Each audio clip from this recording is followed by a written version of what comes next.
everyone! GameNChick back at it again. Before we get started, I would like to give a quick shout out to the fine people over at Iguana Bee, Fairplay Labs, and GameMill Entertainment for providing me with the review key to make this review possible. Thank you very much. Now, with that having been said, let's hop to it!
G.I. Joe Operation Blackout is a third-person shooter that is developed by Iguana Bee and Fairplay Labs and is published by GameMill Entertainment.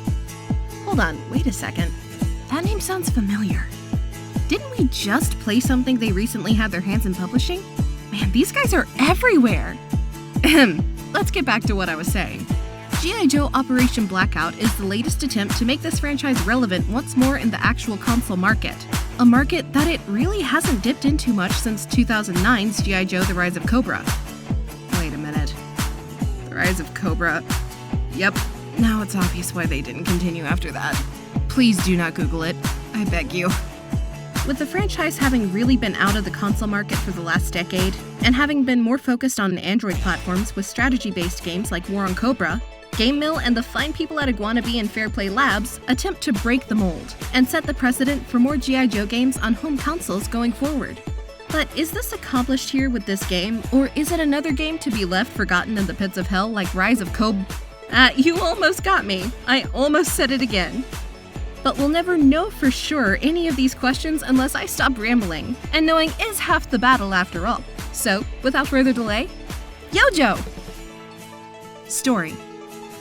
The never-ending battle between the G.I. Joes and Cobra rages on, but this time with way higher stakes.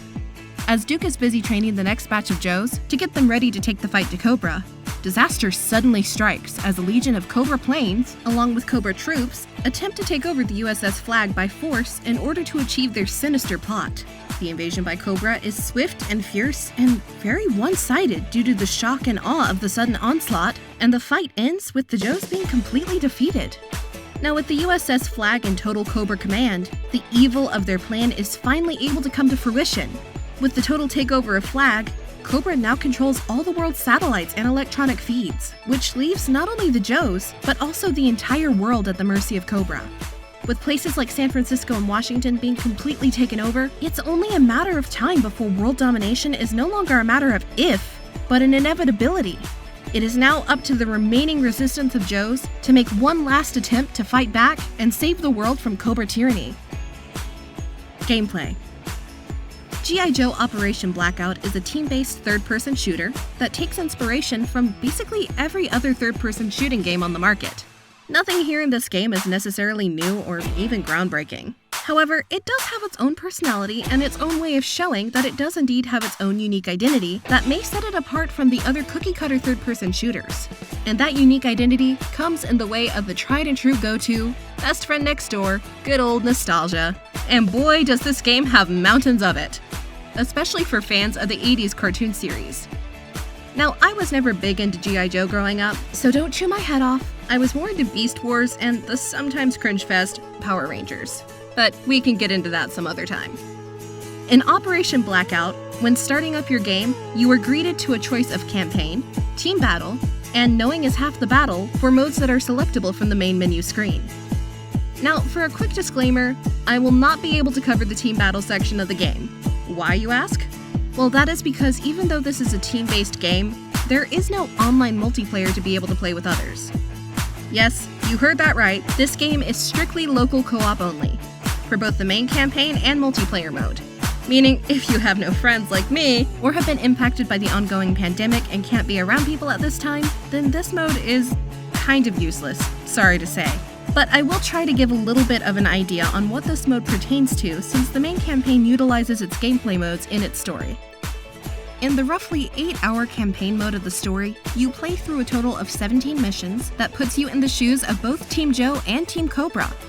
This allows you to experience the events from both factions' point of view, and see how events unfold through the eyes of characters like Duke or Cobra Commander. At the start of every mission, you're given a choice to pick your difficulty level. Difficulty levels that range from Action Figure, which is the game's easy mode, Government Issue, the game's medium mode, Man of Action, the game's hard mode, and Real American Hero, the game's expert mode, which will kick your ass left and right.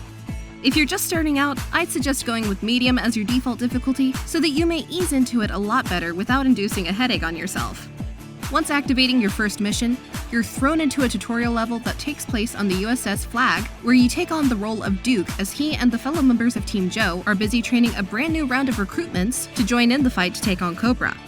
In this tutorial, you learn all the basics, such as left stick to move your character, right stick to move the cursor aim, L2 to aim, R2 to shoot. It's all very basic, even down to L1 throwing your grenades, and R1 using the same reload mechanics as games like Gears of War, which has you time your quick reloads by pressing X when the movement mark reaches a green area on your bar. But it's kind of useless, since getting timing right doesn't give you any sort of reward or anything. At the start of each mission, you're given a choice to pick between members of each faction. This means you will either get to pick between members of Team Joe or members of Team Cobra at the start of a mission. But this all depends on if it's a Cobra-related mission only, or a Team Joe-related mission. For instance, in the mission called Capture the Flag, you're able to choose between 2 Cobra characters, such as Cobra Commander and Storm Shadow. And in other missions, you're able to pick between members of Team Joe, such as Roadblock and Lady Faye. As you move forward through each mission, you will unlock a variety of other characters as well. Up to 12 unique characters are able to be used and unlocked, and each individual character not only has their own set of stats, but their own unique abilities as well. Now that you have the basic idea of what is going down, you're able to get into the actual campaign mode and show Team Joe or Team Cobra who's boss around these parts. I stated earlier that I was not able to go in depth about the team battle mode due to the fact that I'm a loner and have 0 friends to play with. And yes, that is true. No, I'm not crying. You're crying! Excuse me. As I was saying, even though I can't go in depth, I can still give you a bit of an idea of what you could expect in that mode, due to the campaign mode actually utilizing all the team battle elements inside its own story. In team battle mode, you have modes such as Assault, which acts like an attack and defend mode in which you must take control of an enemy command post, then defend it to rack up points.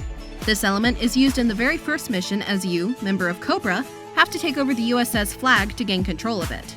In this mission, you are required to run through the ship and take down all the enemies that get in the way of your world domination, as you learn new ways to move about, such as using circle to dodge roll away from enemy gunfire. But this can only be used once every 2 seconds and cannot be used constantly, so no spamming it like you're a freak playing Ocarina of Time. Besides the basic movements learned during this first mission, you also learn about ultimate abilities that each individual character can use once their meter fills up. For instance, a character like Cobra Commander will unleash a large pocket of poison that infects everyone who happens to step into it. And characters like Duke on Team Joe gain the ability to throw a pulse grenade that pulsates and shoots out waves for a limited amount of time. With a total of 12 characters that are usable throughout the game, you will be able to see the variety of movesets and abilities this game has to offer you. But once again, it's still a complete shame with the lack of online. I feel like this could be a very competitive game if it was given the chance to prove itself. Each character in the game has varied stats that range from firepower, fire rate, speed, shield. No character stats are the same as the other. For example, a character like Cobra Commander is a more balanced character, with all of his stats having 3 out of the 5 bars leveled out, whereas characters like Storm Shadow has a high speed and firing rate, but a very low rate on shield and firepower. This holds true for every character, regardless if you are Team Joe or Team Cobra. Pick and choose which you like and stick to it. Everything in the 8-hour campaign covers all the game modes that you would encounter should you play Team Battle Mode. So even if you can't play it with friends, you'll at least get somewhat of the same experience. So at least that's something. Extra stuff. After you've completed the main campaign mode, the fun doesn't stop there, as you still have a few things left to do, which involves unlocking collectibles in the comic section or video section. In total, there is around 29 different comics to collect, and they're all hidden in the main game's campaign mode and spread throughout each of the 17 stages. Do not just rush through the campaign.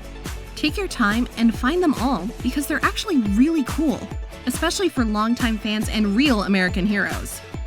When it comes to the videos, you have to work a little harder for those, because in order to unlock them all, you must first complete every mission in the game, as well as find all the collectibles. Doing both these tasks will give you at least several more hours of enjoyment before you run out of things to do. Overall, when it's all said and done, G.I. Joe Operation Blackout is both a success as well as an underachiever. But what it gets right in its endeavor is catering to the crowd of nostalgia and staying true to what actually makes the G.I. Joe franchise not only fun, but keeping it completely authentic to what fans of the franchise have grown to love over the many years. Sure, the gameplay might be rather basic and a little bit repetitive with its typical third-person shooter style, but if you couple in the fact it's amazing voice acting that's just as cheesy and corny as you remembered from the 80s. Silence, fools! It's true. Why are you letting these pawns speak on your behalf? Its great use of cel shading for its graphics that fits the comic theme of the series and the decent character selection, it's easy to see how this game could please people. But on the flip side, you have a game that hinders itself with the lack of online mode. In a team-based game. Team-based game. You rarely hear of this nowadays, and this is why my verdict has me extremely conflicted on which way to go. On the one hand, you have a game that, at its core, isn't bad, and does have some good things to offer players. But at the same time, for people that do not have access to friends for local co-op, I cannot in good conscience say it's okay to pay $40 for it. So, this is going to be my first ever double verdict. There's no other way around it. To be as fair as possible, I feel it has to be done this way out of respect for the players themselves and the devs too. If you have friends or family to play this with locally, then you have access to 8 hours of campaign mode and collectibles, as well as a team battle mode which houses 4 to 5 different gameplay modes with dozens of new characters to choose from. This in itself would make me say buy now as my verdict, as I feel $40 is actually a good price for what this game has to offer new or older fans. However, if you are like me and do not have access to friends and are relegated to just the campaign mode, then I cannot recommend this title at its full $40 price tag. As Rick from the Pawn Stars would say, look, best I can give you is $20. And just like Rick, that's the only price I could justify in this scenario as well. So whatever your situation is, the game does have at least something to offer you. So check it out when you have the chance.